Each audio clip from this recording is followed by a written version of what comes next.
오늘 보신 말씀은 사도행전을 보겠습니다.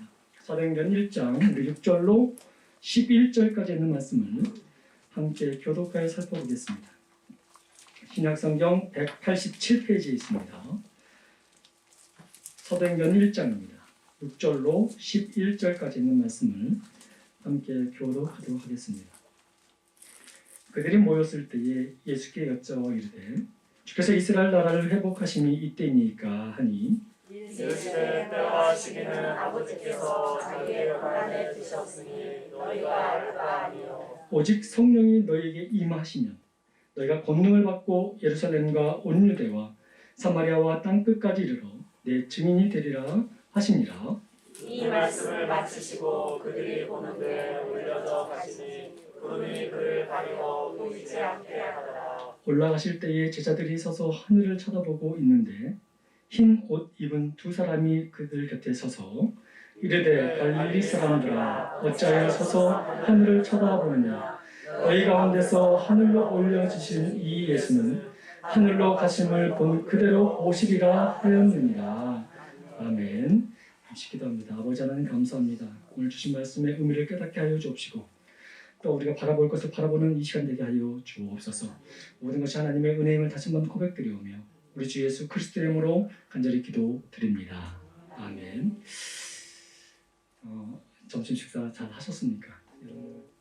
부실하지만 그래도 잘 그걸 버텨주셔서 이 오후 예배에 함께 예배 주신 성도 여러분들을 주의 이름으로 환영하고 축복합니다. 올해 우리 예담교회 표어가 우리 기도에도 나타났지만 꿈을 꾸며 주의 이름을 부르자입니다. 여기서 이 꿈은 우리가 많은 꿈들이 있겠지만 제가 새해 첫 주부터 드린 말씀이 있는데 우리에게 부흥의 꿈을 꾸자라고 말씀을 드렸고 복의 꿈을 꾸자라는 말씀을 드렸으며 선교와 또 교육의 꿈을 꾸자라고 말씀을 전했습니다. 그 가운데 오늘 또 다시 한번 좀 더 강조하고 싶은 부분이 있어서 제가 오늘 이 본문을 가지고 여러분들에게 말씀을 증거합니다. 주님이 다시 올 때까지 우리가 다시 이런 삶을 살자라는 의미에서 제가 이렇게 말씀을 드리는데 그것은 무슨 말이냐면 선교적 삶을 살자라는 것입니다.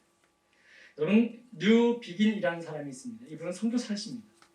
영국 사람인데 그 영국 사람이 그 36년도에 인도로 파송을 받게 되게 됩니다. 그래서 거기서 38년 동안 여러분들 인도라는 것이 과학이 많이 발달한 나라이기도 하지만 굉장히 낙후된 부분도 많이 있지 않습니까? 그곳에서 38년 동안 선교 사역을 감당하고 이제 고국으로 돌아왔습니다. 이 뉴비긴 선교사님이 돌아와 보니까 이게 웬걸요? 자기가 떠나기 전에는 그래도 좀 교회가 건강해졌고 사람들이 그 믿음 안에서 회복을 기대하며 또 믿음을 살려가는 모습들이 있었는데 38년 동안 어떤 일이 벌어진지는 여러 가지 알 수 없지만 돌아와 보니까 선교사님의 눈에 이 인도보다 자기 고국인 영국이 더 선교지로서 더 말씀을 들어야 되는 곳이구나라는 것을 깨닫게 되었다는 것이에요. 다시 말씀드리면 자기를 파송한 나라가 다시 돌아와 보니까 더 인도보다 낙후되고 믿음으로 떨어져 있는 모습을 보았다는 것입니다. 그러면서 이 선교사님이 뉴비긴 선교사님이 깨닫기를 뭐하냐면 인도보다는 우리 영국이 더 선교가 절실하구나라는 것을 깨닫게 되었습니다. 그래서 자기를 보낸 선교학회에 이런 문제 제기를 하게 됐지요. 그러니까 이 선교학회에서 그 문제점을 받아가지고 노력을 하고 또 연구를 하기 시작합니다.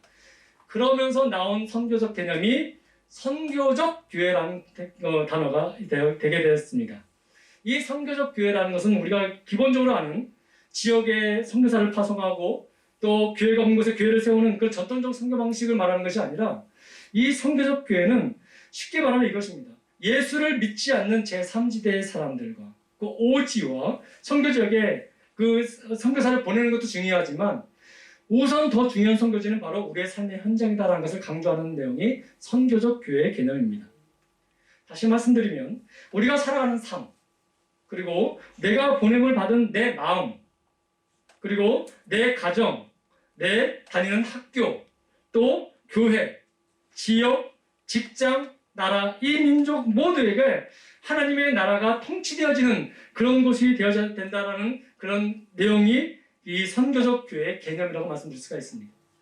그래서 여러분 이 선교적 교회는 여기서 말할 때 하나님의 나라의 통치가 이루어야 된다라는 것을 말씀하십니다.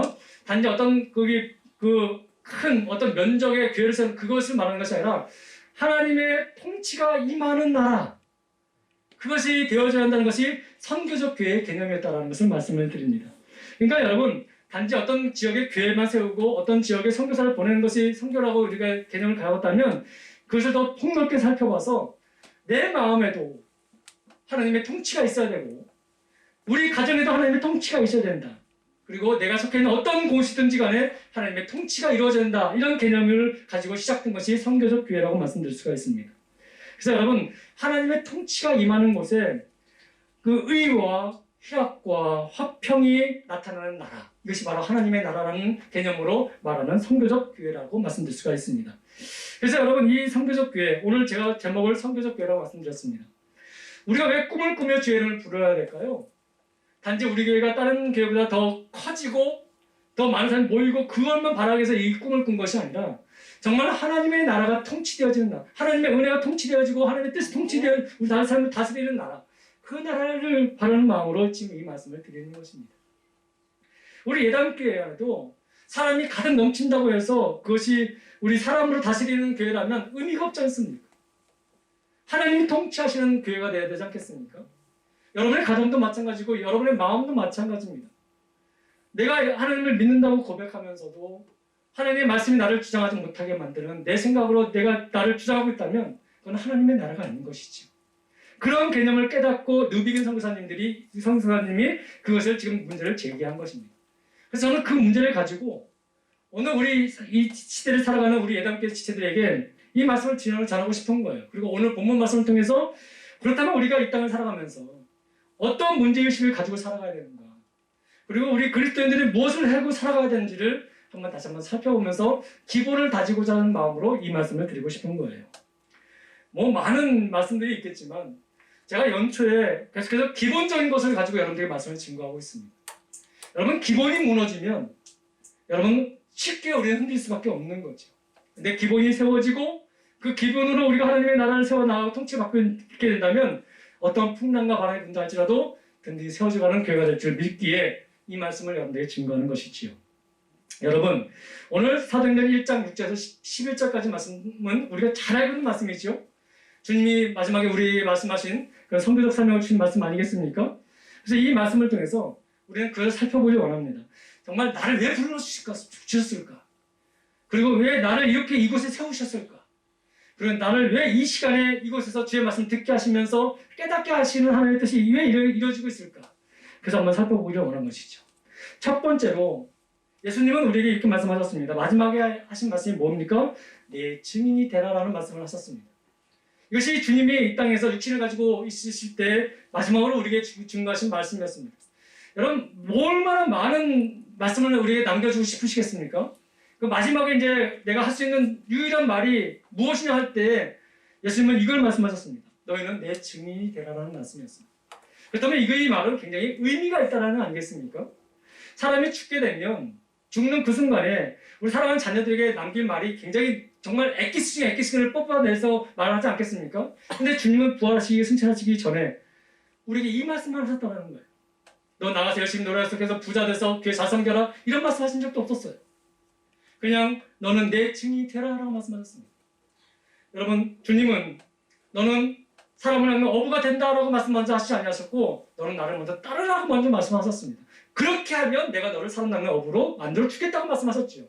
근데 우리는 다른 걸 먼저 바라볼 때가 많이 있습니다. 아 나는 사람 낚는 어부지 라고 생각할 때가 많이 있다는 것이죠. 우선순위를 잘못 생각하고 있는 거예요. 주님은 먼저 우리에게 말씀하셨습니다. 넌 날 따라야 된다. 그럴 때에 내가 너를 사람 낚는 어부로 만들 거라는 것을 말씀하셨습니다. 근데 나는 항상 뭘 먼저 생각합니까? 아 나는 사람을 낚는 어부지 라고 먼저 생각한다는 거예요.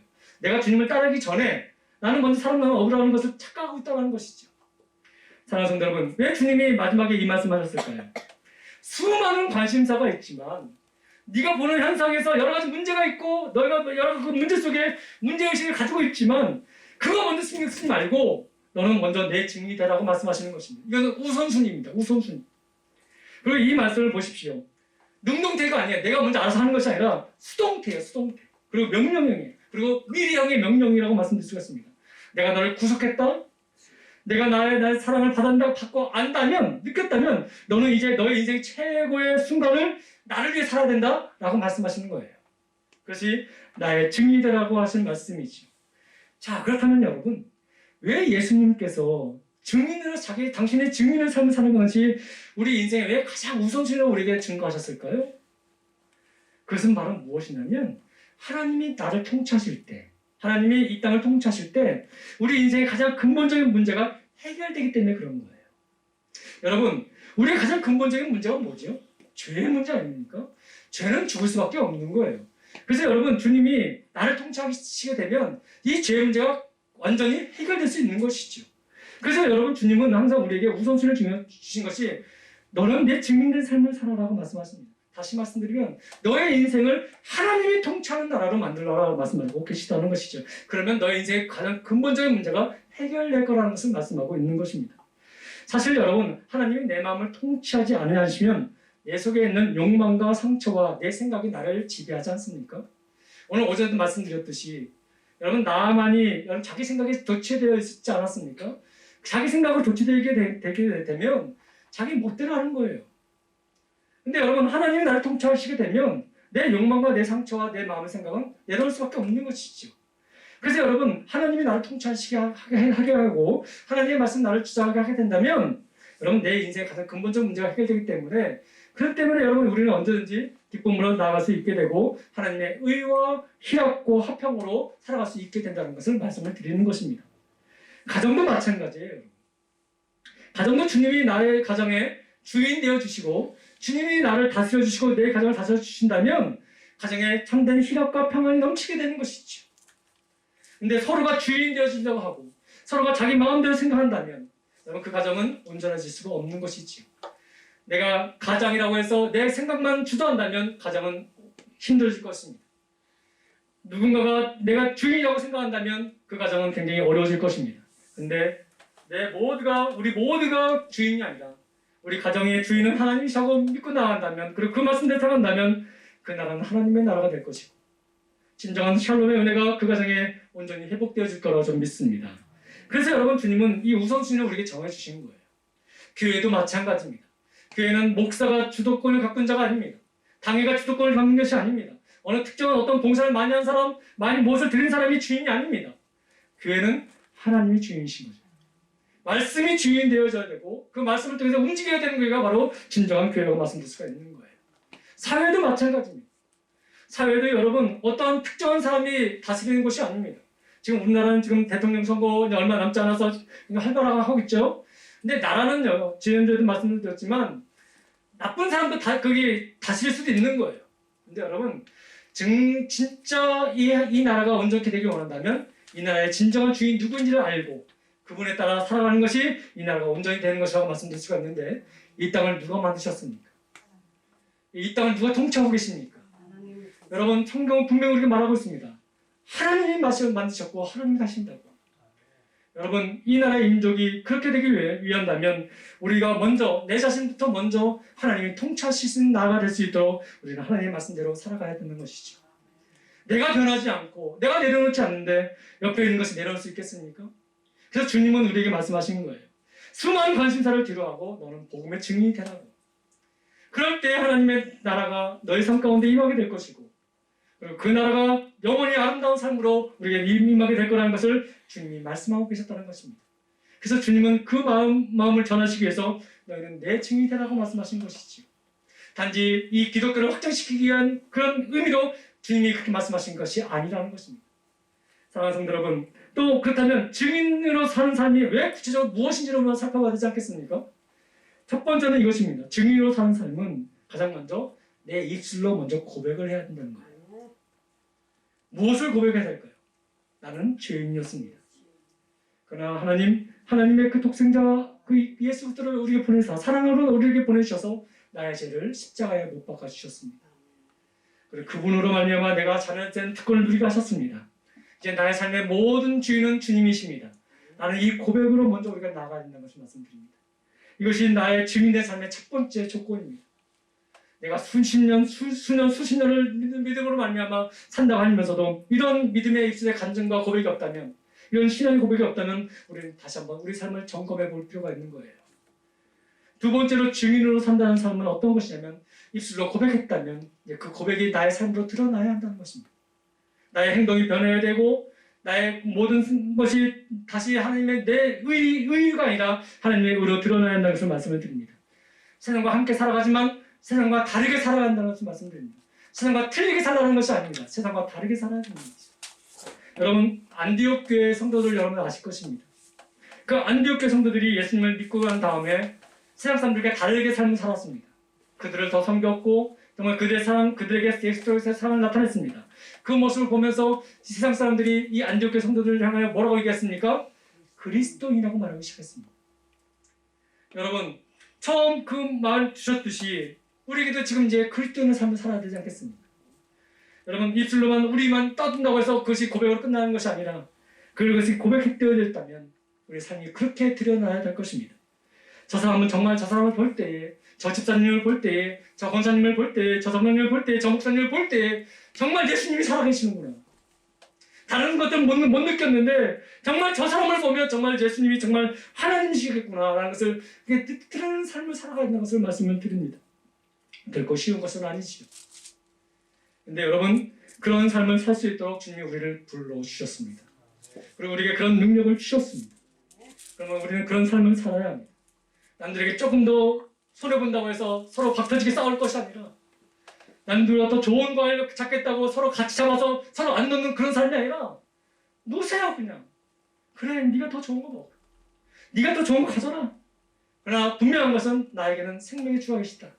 그 주를 위하여 나는 살 것이다. 난 양보할 것이다. 그런 다른 삶을 살 수 있는 우리의 모두가 되길 간절히 소망합니다. 나의 삶 속에 그런 모습이 드러나야 되는 거예요. 내가 예수님을 믿고 예수님을 예배한다 하면서도 내 삶이 다른 사람들과 동일하게 그런 부분으로 나타난다면 여러분, 우리의 삶은 다시 한번 점검해 볼 필요가 있는 거죠. 여러분 수십 년간 주님을 믿고 오지 않으셨습니까? 근데 여러분 주변에 믿지 않는 지위들이 참 많을 거예요. 가족들도 있을 거예요.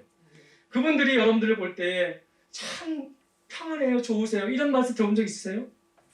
참 여기 고모를 만나고 이모를 만나고 할머니를 만나고 또 삼촌을 만나고 고모를 만날 때마다 내 마음이 참 편해요. 왜 그럴까요? 여러분 그런 얘기 한번 들은 적 있으세요? 그때는 우리가 뭐라 해야 될까요? 예수 믿어봐. 이게 전도인 거예요. 이게 전도. 나가서 전도지를 뿌리는 것도 전도지만 삶으로 보여주는 것. 나는 정말 예수를 증거하는 삶을 산다는 것을 보여줄 때에 그것이 진정한 주님의 증인된 삶이라고 말씀드릴 수가 있는 거죠. 만나도 신경질적이고 만나도 맨날 그 잔소리 꾸이고 얻어진 건 하나도 없고, 여러분 이것은 여러분 오히려 하나님의 영광을 가리는 것이죠. 우리는 뭔가 좀 달라야 되지 않겠습니까? 말 한마디, 행동 하나, 섬기는 것 다 달라야 된다는 것을 말씀을 드립니다. 그래서 여러분 증인된 삶을 사는 것이 그렇게 쉬운 건 아닙니다. 근데 여러분 우리는 그렇게 살 수 있도록 부름받았습니다. 하나님께서 그 삶을 살 수 있도록 우리에게 능력을 주셨습니다. 그러면 우리는 살아내면 되는 거예요. 세 번째로 증인으로 사는 한 가지 더 말씀을 드리면 나의 생명을 다하여 생명을 증거하는 것입니다. 다시 말씀드리면 죽음으로 생명을 증거해야 되는 삶을 살아야 된다고 말씀드립니다. 여러분 여기서 증인은 무슨 말이냐면 여러분 마르투리아라는 말입니다. 마르투리아. 이 말에는 어떤 의미냐면 순교자라는 뜻이 있습니다. 순교라는 뜻이 있어요. 여러분 초대교회 제자들이 예수님과 함께 지내지 않았습니까? 근데 그 예수님이 십자가에 죽으실 때 잠시 두려움으로 떠나지 않았습니까? 근데 여러분 그 모든 것을 목격했습니다. 그러고 난 다음에 예수님이 부활하심을 그들이 경험하지 않습니까?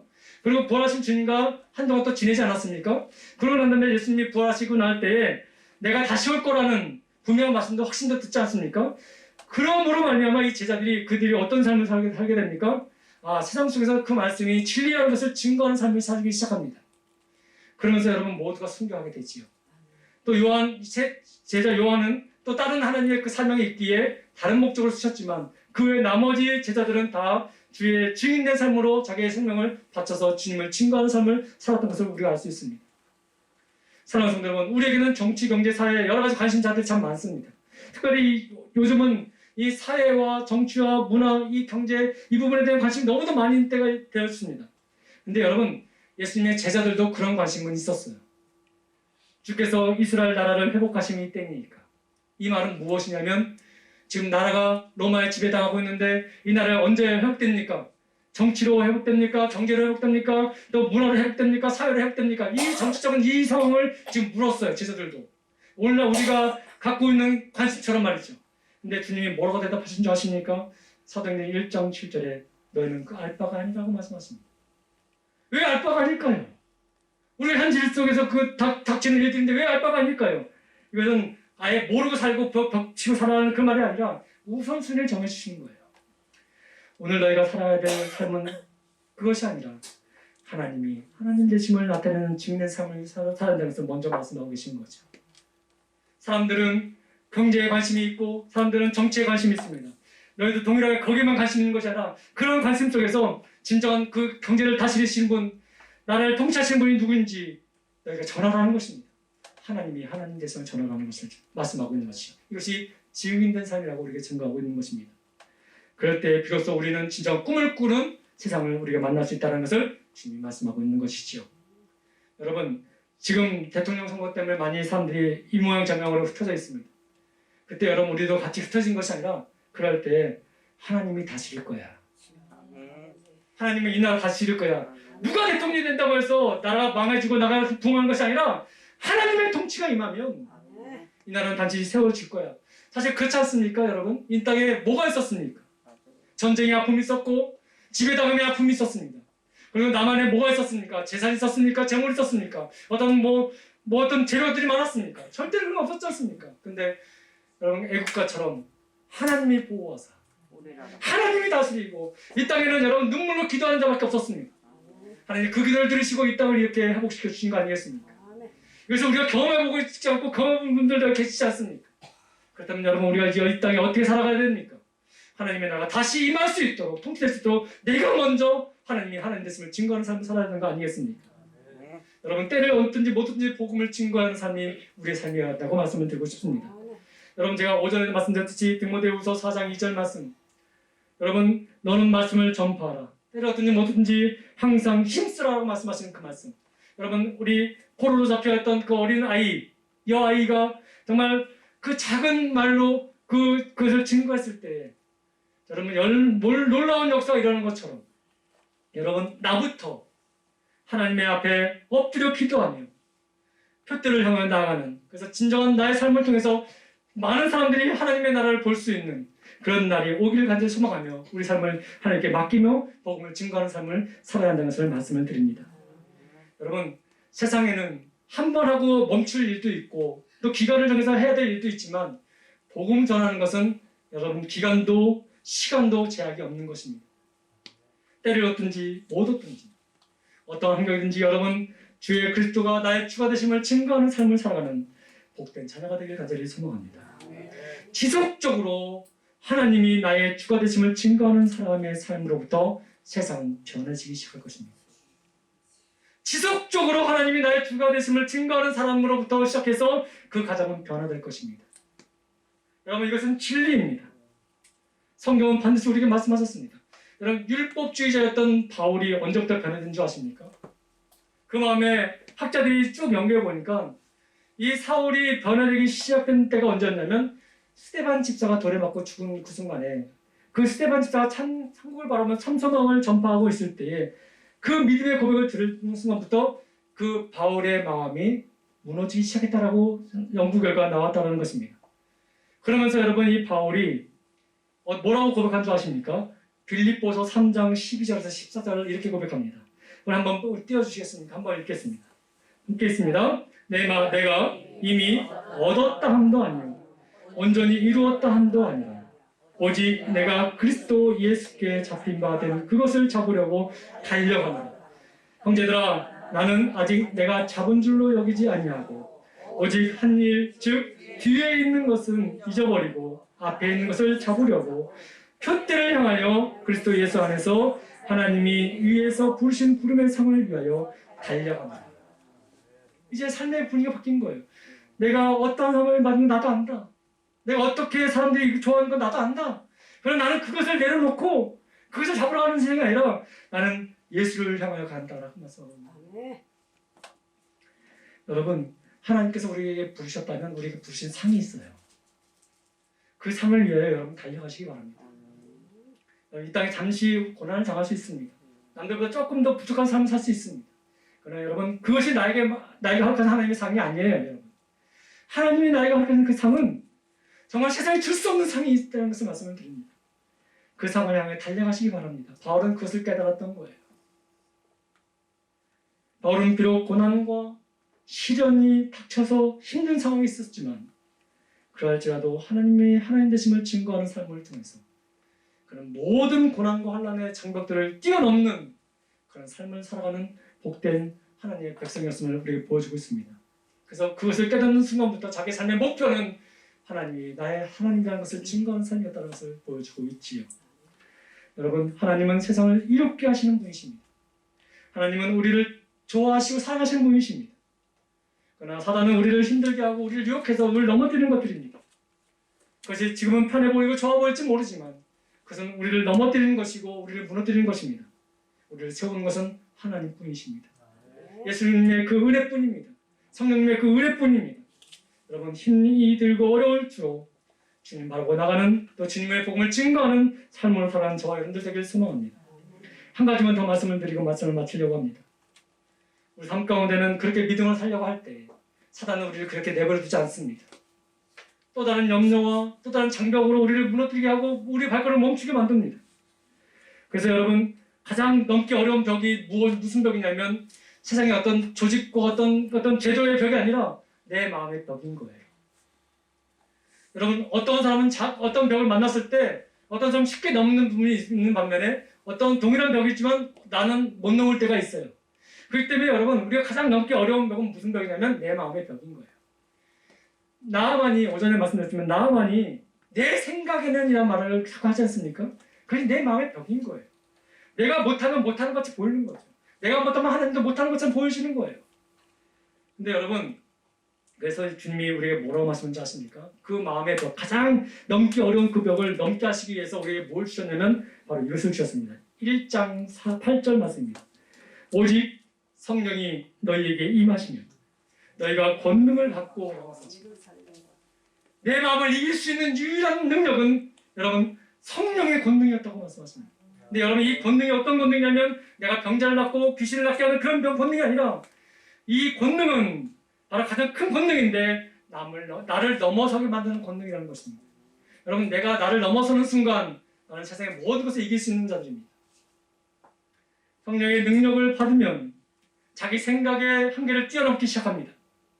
내가 살았던 나의 삶의 범위를 넘어서게 되지요.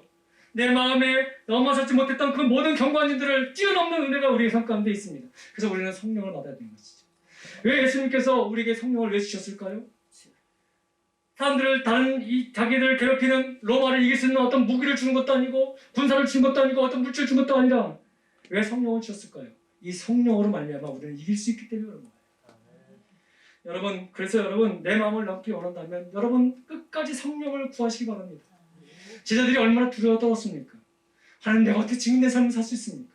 나는 못해요 했는데 오순절 성령의 달광이 그들에게 임하는 순간 그들은 여러분 땅 끝까지 이르러 자기 삶을 아끼지 않냐며 주님의 증인된 삶을 살면서 그 삶을 통해서 우리가 오늘 이 시간 우리에도 그 예수님을 나에게 찬양하는 거 아니겠습니까? 여러분, 우리 예수 그리스도를 믿는 우리 예당교회 모든 지체들이요, 여러분들은 예수 그리스도의 성령의 충만한 은혜를 받기를 원합니다. 아멘. 여러분의 장막이 모든 것이 무너질 줄 믿습니다. 여러분, 이 권능을 우리에게 주셨다는 것입니다. 여러분 삶에 경관진들이 있다고 해서 낙심하지 마시기 바랍니다. 하나님 반드시 여러분을 통해서 하나님의 나라를 회복시켜 주실 것이고 또 이 교회를 통해서 하나님의 놀라운 은혜를 우리에게 줄 줄 믿습니다. 이제 말씀을 정리합니다. 우리가 이 땅을 살아가면서 우리는 무엇을 세우며 살아가야 될까요? 이 남은 인생에 우리는 어떤 삶을 살아가길 원하십니까? 오늘 우리에게 주신 그 말씀을 기억하시기 바랍니다. 너는 내 증인이 되라 라는 말씀. 여러분, 선교적 교회는 바로 그것입니다. 내가 서 있는 곳부터, 아니 내 안에 있는 내 마음의 생각부터 하나님이 통치하는 나라로 만들고 나가는 그런 선교적 교회가 이루어지길 소망합니다. 내가 변하지 않고서는 내 가족이 변할 수 없습니다. 내가 변하지 않고서는 내 공동체가 변할 수 없는 것입니다. 내가 변하지 않고서는 이 교회가 변할 수 없는 것이고 이 나라가 변할 수 없는 것이지요. 내가 변할 수 있는 유일한 길은 성령이 나를 지배하는 것이고 하나님이 나를 통치하신 것입니다. 여러분, 이것이 바로 선교적 교회라고 말씀드릴 수가 있는 것입니다. 여러분, 소망을 갖고 주님 이름 부르며 나아가시기 바랍니다. 하나님은 당신의 이름을 부르는 자에게는 아낌없이 성령을 우리에게 부으신다고 말씀하셨습니다. 그리고 여러분 삶의 현장의 희락과 의와 화평으로 이루어진다고 말씀하고 계셨습니다. 여러분 주의 이름을 부르십시다. 2021년 바라보면서 낙심하지 마시고 환경 주변 바라보고 낙심하지 마시고 내가 믿는 주의 이름을 믿음으로 고백하며 나아가는 우리 모두가 되길 간절히 소망합니다. 그 이름을 승진해 나갈 때에 견고한 지들은 무너질 것이고 우리 앞에 모든 홍해와 바다들은 갈라지게 될 줄 믿습니다. 그리고 그 안에 마른 길을 통해서 우리가 믿음으로 걸어가는 은혜가 있게 될 줄 믿습니다. 믿음으로 함께 걸어나가는 우리 예당의 모든 치들 되길 간절히 소망합니다. 기도하겠습니다. 참 좋으신 아버지 하나님 감사합니다. 모든 것이 하나님의 은혜입니다. 현실과 상황을 보게 되면 낙심할 수밖에 없는 것들이 참 많습니다.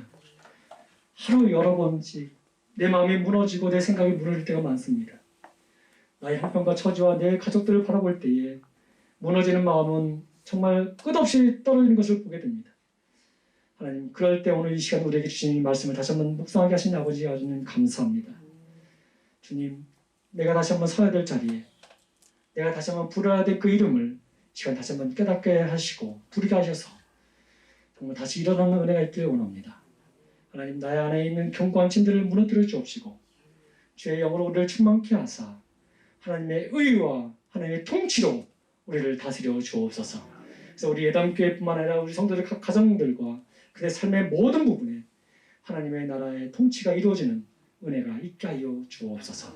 감사드리며 예수님의 이름으로 간절히 기도드립니다. 아멘.